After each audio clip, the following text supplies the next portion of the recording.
Hello friends, welcome to my channel.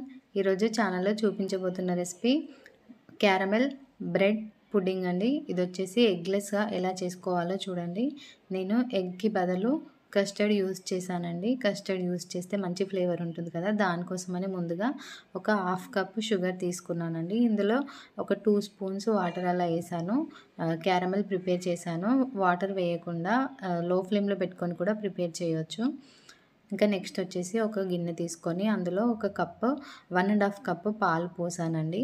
అలాగే ఒక 2 spoons custard powder తీసుకున్నాను. అందులో వాటర్ యాడ్ చేశాను. కస్టర్డ్ పౌడర్ మిక్స్ చేసుకోవడానికి, డైరెక్ట్గా మిక్స్ చేస్తే ఉండలు కడుతుంది కదా, దానికోసమని ఇలా ఫస్టే మిక్స్ చేసుకున్నాను అన్నట్టు. ఇంకా దీన్ని వచ్చేసి మరుగుతున్న పాలల్లో వేసి అలా ఒకసారి సిమ్లో పెట్టేసి కలిపేయాలండి. కస్టర్డ్ తొందరగా ముద్దకు వచ్చేస్తుంది, దానికోసమని తొందరగా కలుపుతూ ఉండాలి. ఇంకా నేను 2 స్పూన్స్ కస్టర్డ్ తీసుకున్నాను కదా, 2 బ్రెడ్ స్లైసెస్ తీసుకున్నాను.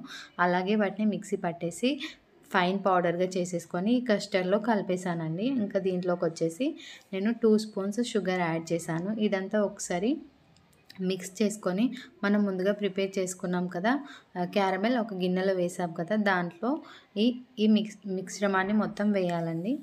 ఇంకా నెక్స్ట్ వచ్చేసి మనం దీన్ని ఆవిరికి పెట్టుకోవాలి కదా, దానికోసమని ఒక మందపాటి గిన్నె తీసుకొని అందులో కొన్ని వాటర్ వేసాను. వాటర్ని ముందుగా ప్రీ హీట్ చేసుకున్నాను అన్నట్టు, బౌల్తో కవర్ చేసేసి, క్యాప్తో కవర్ చేసేసి. ఇంకా నెక్స్ట్ వచ్చేసి స్టాండ్ పెట్టేసి ఇందాక మనం ప్రిపేర్ చేసుకున్న గిన్నెను దాంట్లో పెట్టేసి మూత పెట్టేయాలండి. ఫైనల్గా వచ్చేసి ఒక 20 మినిట్స్ వెయిట్ చేస్తే మనకి చాలా టేస్టీగా బ్రెడ్ పుడ్డింగ్ రెడీ అయిపోతుందండి.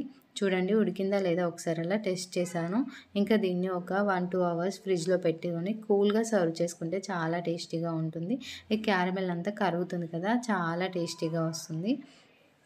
ఇంకా ఒకసారి ప్లేట్లోని గిన్నె తిరిగేసేయాలండి. ఇదిగోండి చూడండి, నేను ప్రిపేర్ చేసిన క్యారమెల్ బ్రెడ్ పుడ్డింగ్ అండి. కస్టర్డ్ యూజ్ చేశాను. ఎగ్లెస్ అండి, చాలా టేస్టీగా ఉంటుంది. మనం ఇన్ కేస్ కస్టర్డ్ బదులు ఎగ్ యూజ్ చేస్తే ఆ ప్రాసెస్ వేరే ఉంటుంది. మళ్ళీ దాంట్లోకి మనం ఎసెన్స్ వాడాలండి. ఇప్పుడు దీంట్లో మనం ఏ ఎసెన్స్ కానీ ఇలాచి ఏది వాడలేదు, అయినా చాలా టేస్టీగా మంచి ఫ్లేవర్తో ఉంటుందండి బికాజ్ ఆఫ్ కస్టర్డ్. ఇంకా దీంట్లో డెకరేషన్ కోసం వచ్చేసి నేను బ్రెడ్ క్రమ్స్ ఉంటాయి కదా, వాటిని యూజ్ చేశాను. ఇంకా కూల్గా సర్వ్ చేసుకుంటే ఎంతో టేస్టీ అయిన బ్రెడ్ పుడ్డింగ్ రెడీ.